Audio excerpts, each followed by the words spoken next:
அது ஒரு மழைக்காலம். பெரிய மழை பெய்தது.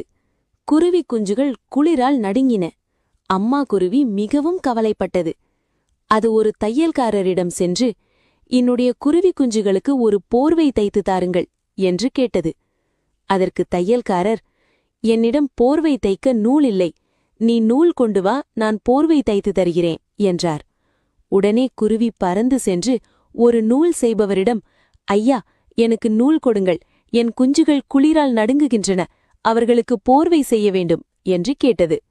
அதற்கு அவர், என்னிடம் பஞ்சு இல்லை. நீ பஞ்சு கொண்டு வா, நான் நூல் செய்து தருகிறேன் என்றார். அம்மா குருவி பருத்தி காட்டுக்குச் சென்றது. ஆனால் அங்கு பஞ்சு எதுவும் இல்லை. கவலையுடன் ஒரு மரத்தில் உட்கார்ந்தது. அதை பார்த்த எலி, ஏன் கவலையாக இருக்கிறாய்? உனக்கு என்ன வேண்டும் என்று கேட்டது. அதற்கு குருவி, எனக்கு பஞ்சு வேண்டும். அதை நான் நூல் செய்பவரிடம் கொடுப்பேன். அவர் நூல் தருவார். அந்த நூலை தையல்காரரிடம் கொடுப்பேன். அவர் போர்வை தைத்து தருவார். அதை என் குஞ்சுகளுக்கு போர்த்துவேன் என்று சொன்னது. அதை கேட்ட எலி, கவலைப்படாதே, என்னிடம் நிறைய பஞ்சு இருக்கிறது என்று சொல்லி தனது வலையிலிருந்து பஞ்சை எடுத்துக் கொடுத்தது.